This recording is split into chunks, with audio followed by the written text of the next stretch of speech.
Hello, hello again to all of our wonderful Black History book lovers.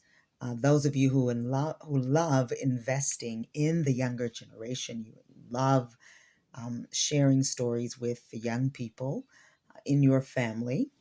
These are for you. These videos are to help you as you're navigating all of these books and trying to come up with book ideas that you might want to buy for the young people in your family, whether it's your children, your nieces, your nephew, grandchildren, godchildren, whomever the little people may be, or the relationship that you have with them. Hopefully, the videos that we share with you will help you to just kind of have an idea of some of the great material that's out there for our young people, for our children to have to add to their library. There's a wealth of information. So even though we are living in a time where our society is trying to strip any uh, idea, any reference, any stories that would have been so common for some of us years ago in school, even though they're trying to strip them from our classrooms, they cannot strip them from your homes.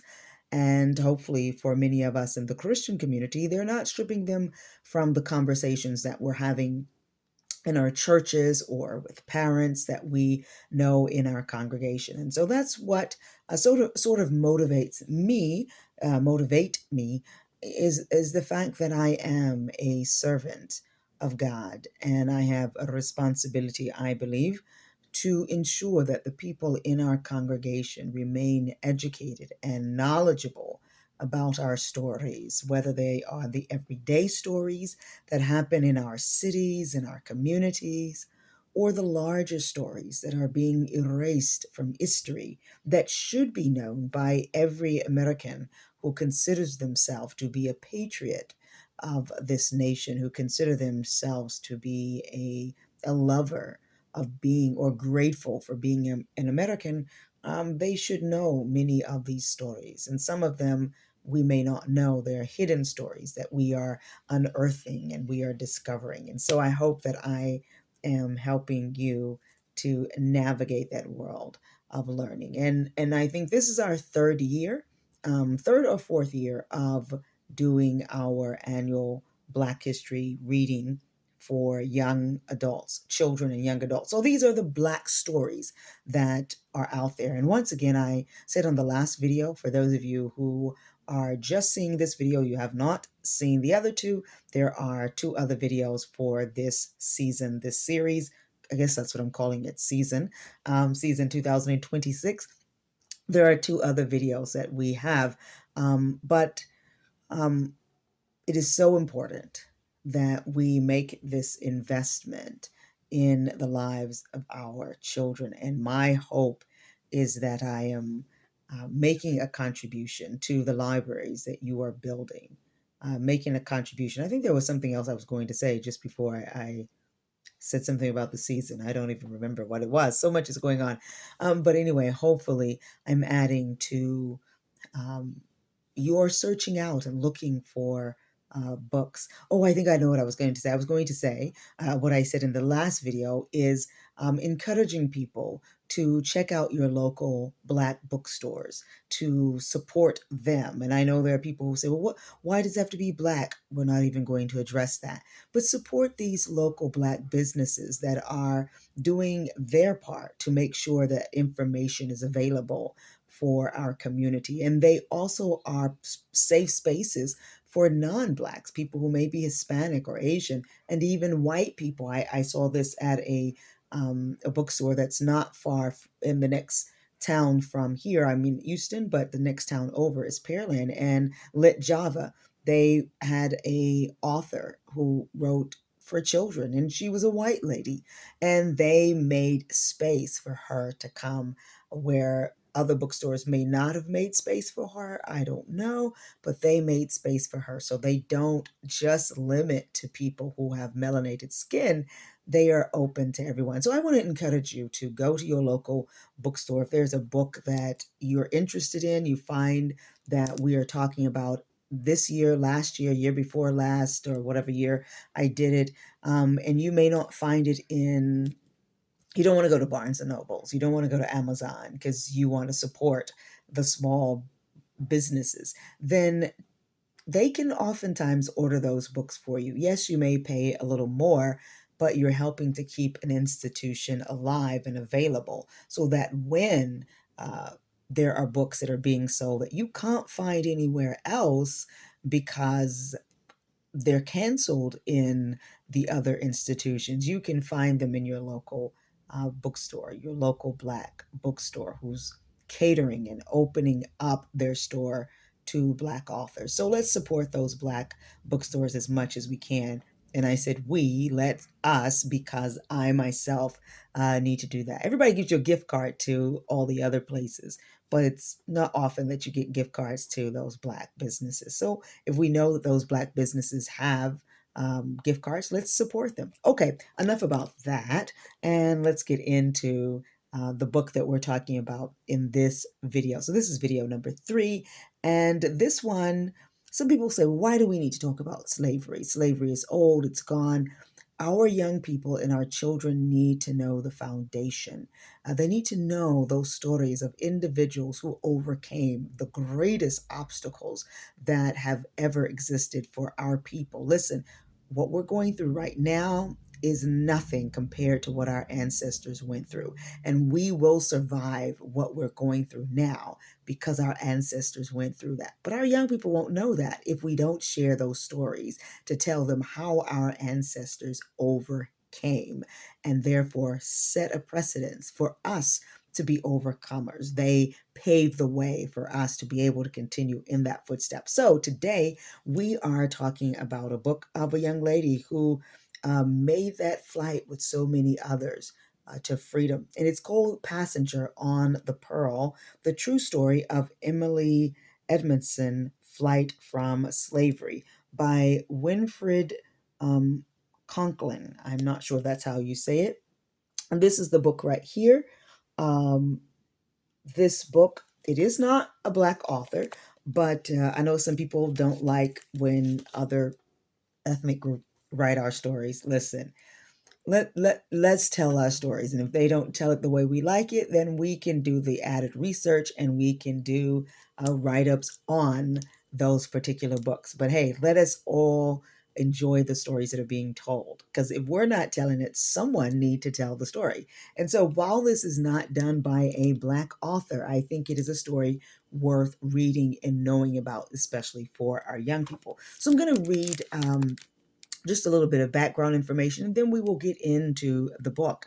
And so here's what you will find. And once again, as I stated, all of the books that I have done for 2026, these books that were supposed to be read in February and delayed in doing that, all that information is on the other videos.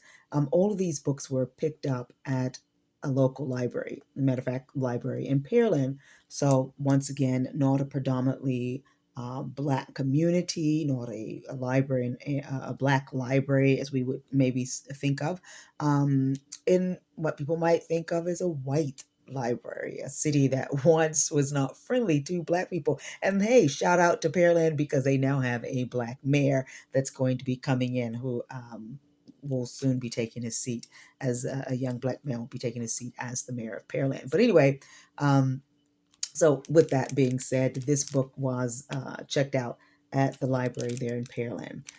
In 1848, 13-year-old Emily Edmonson, 5 of her siblings, and 70 other enslaved people boarded the Pearl undercover of night in Washington, D.C., hoping to sail north to freedom. Within a day, the schooner was captured, and the Edmonsons were sent to New Orleans to be sold into even crueler conditions. Passengers on the Pearl is the story of the thwarted escape of the ramification of its attempt and of a family for whom freedom was the ultimate goal. Through an engaging narrative, informative sidebars, and more than 50 period photographs and illustrations, Winifred, I think that's what it is, Winifred Conkling takes readers on Emily Edmondson's journey from enslaved person to teacher at a school for African American young women. Conklin illuminates a turbulent time in American history, showing the daily lives of enslaved people, the often changing laws affecting them.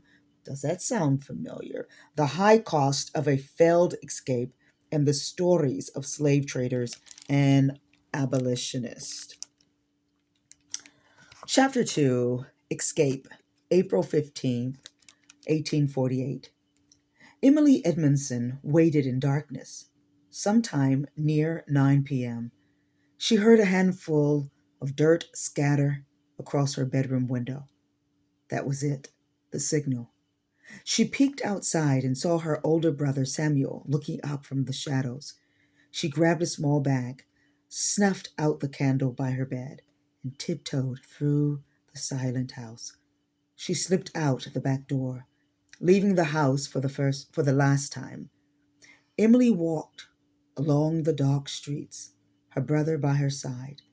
She wore a plain, ankle-length dress with a wool shawl wrapped around her shoulders to protect against the chill.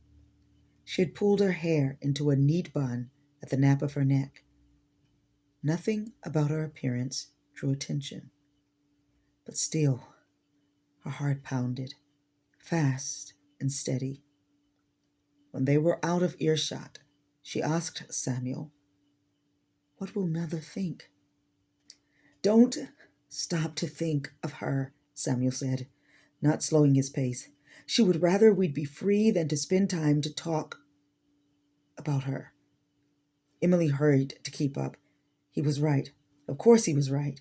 Samuel was 21, a grown man, and she trusted him to keep her safe as possible.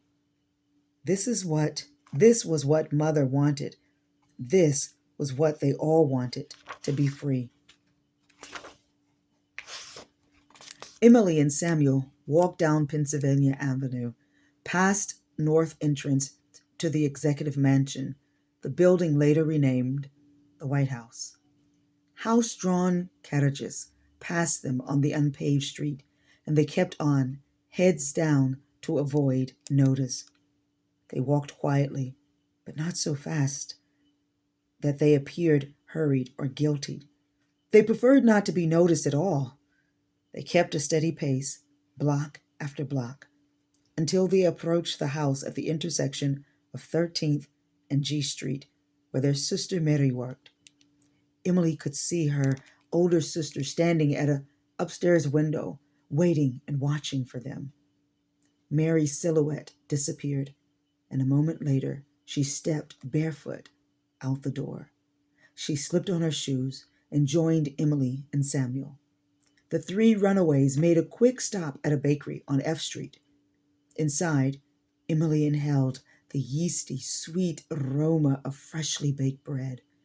A friend on the late shift told Samuel 5 dozen rolls, no questions asked. Then they continued on their way. Many in the Black community knew about the plan, but they knew not to talk about it in public. They didn't want to risk being overheard. A drizzly rain began to fall by the time Emily, Samuel, and Mary passed near the homes of slave trader Joseph Gannon and William H. Williams, a slave trader who ran one of the most fearsome slave pens in Washington, D.C. Williams' house looked like an ordinary residence, except for the high brick wall that surrounded the backyard. That wall hid the truth, a reality that genteel white residents of the nation's capital didn't want to see, and enslaved people didn't want to be reminded of. Behind that wall, the yard was lined with prison cells, shackles, whips, and of course men and women and children held in bondage to be sold as slaves. Emily knew that if she and her siblings were caught trying to escape, they could easily end up in a slave pen just like that. It had to be well past 9 p.m. by now, dangerously close to the colored curfew. Keep moving, keep moving. Emily listened for the sound of the bell at the Perseverance Fire Company, signaling the hour. When the 10 o'clock bell rang, All Black people, both free and enslaved, had to be off the streets, or they could be arrested, fined, and flogged or beaten. They walked a little faster, marching down 7th Street and across the Washington City Canal, which smelled of rotten fish and discarded produce. They hurried on in the direction of the Potomac River, then turned east on a secluded path toward White House Wharf, named for the single white house perched on the bluff overlooking the river. The dampness of the grass soaked her feet and weighed down the hem of her skirt as Emily crossed a field. As she approached the landing down by the river, she first saw 2 lights marking the bow and stern of a ship. Eventually, the fog and mist thinned enough for her to make out the shape of 2 massed vessels. That was it, her passage to freedom, the Pearl. Chapter 11. $2,250, the price of freedom. As soon as Emily boarded the Union, she realized that the return trip to Baltimore wasn't going to be much easier than the trip to New Orleans had been. The below decks cargo area that had been crowded with slaves during their journey south was now packed to the ceiling with bales of cotton, barrels of molasses, and loaves of sugar. Emily and Mary were left with a space about 8 or 10 square feet directly underneath the hatch door. To keep from getting seasick, Emily decided to avoid the confined cargo space, instead spending as much time as possible on deck in the fresh air. To make them more comfortable during the trip, Richard had been able to acquire and bring along a mattress, blankets, and extra food and drink. After 16 days at sea, they arrived in Baltimore. The slave trader took Emily and Mary back to the same pen where they had been held the month before. Emily anticipated good news of her release when she met Jacob Bigelow, a Washington lawyer who arrived a few hours later. He told Emily and Mary that he came to make sure that Richard was not delayed or harassed on his trip home to his wife and children, but he explained they were to remain. Not enough money had been raised to pay for their release. Devastated, Emily realized that this time she and Mary would have to manage without the support and protection of their brothers. Over the next few weeks, Emily and Mary fell into a predictable routine. In the mornings, they were forced to exercise by marching around the yard to the music of fiddles and banjos. In the afternoons, they washed and ironed, slept some, and often wept. A few weeks later, Emily had a chance to see her father, Paul Edmonson, and her older sister, Elizabeth Brent, when they traveled to Baltimore to try to negotiate for the girls' release. The slave trader told Paul that he had 2 weeks to raise the funds or the girls would be moved to another slave market. That night, Elizabeth stayed with Emily and Mary in the women's area, and Paul slept in the room above his daughters. Emily could hear her father crying and groaning through the night. In the morning, Paul stood in the yard of the slave pen and watched the slaves marching around. The yard was narrow, and the girls walked past him, so close that their skirts almost brushed up against him. But they had to keep walking, and he had to let them go. Overwhelmed with grief, Paul could not stop from crying out, "Oh, my children, my children!" Emily knew that her father feared that he would not have enough time to raise the necessary funds to buy his children's freedom.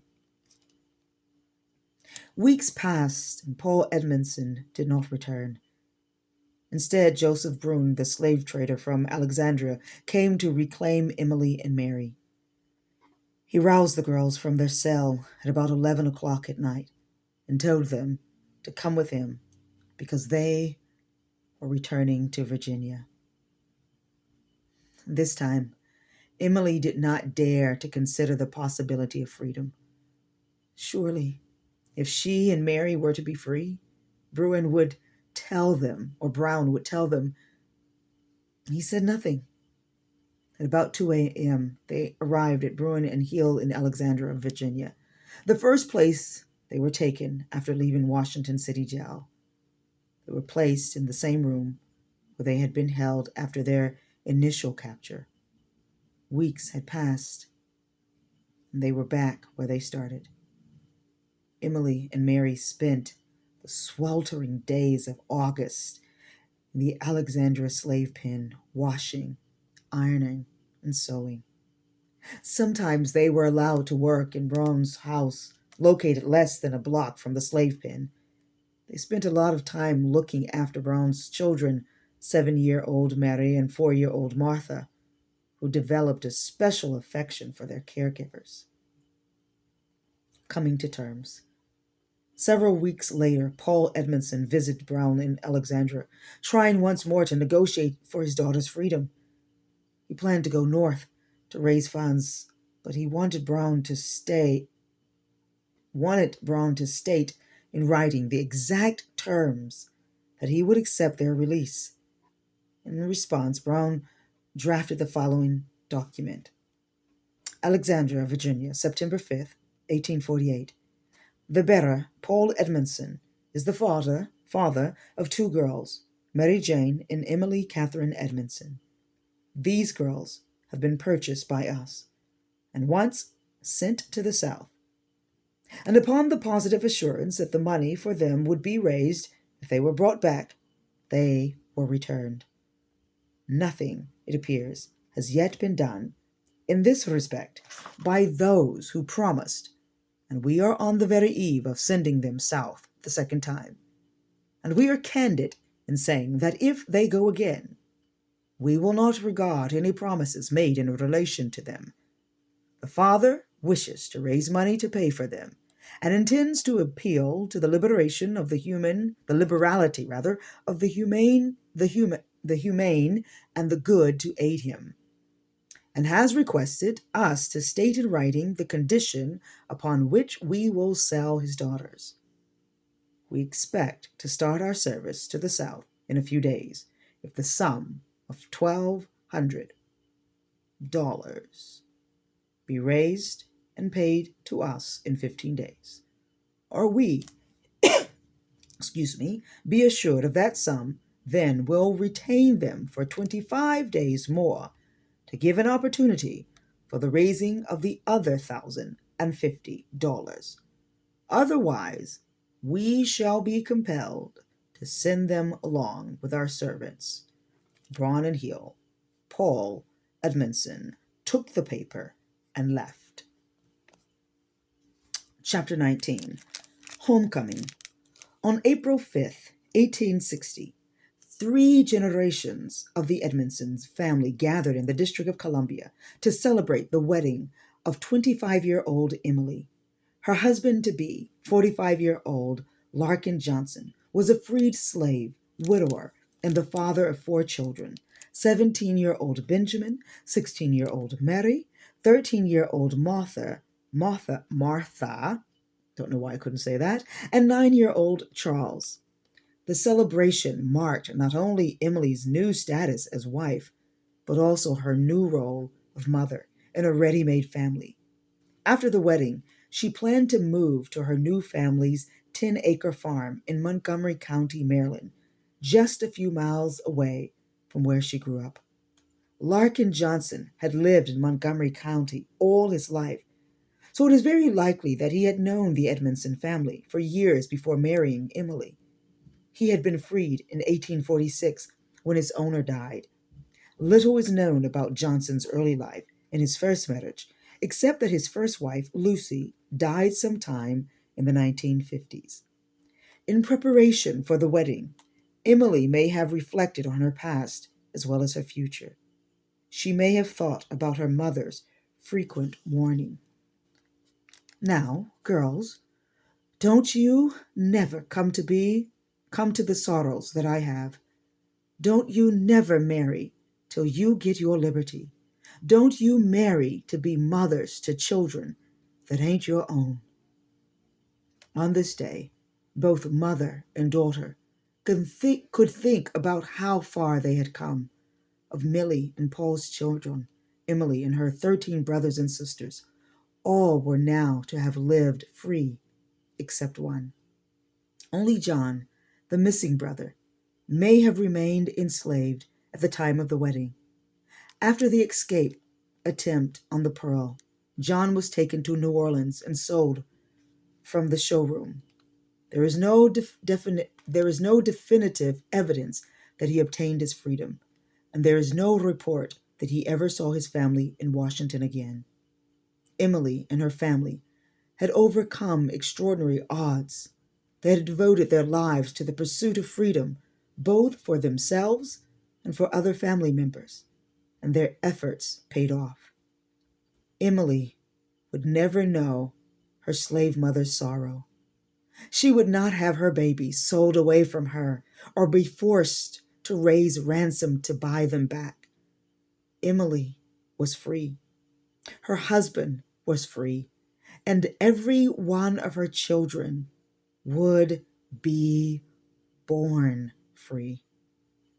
Although they would face the challenges of racism and discrimination that dominated post-Civil War America, Emily and her family would spend every day of their lives in liberty, just as Millie Edmonson had dreamed.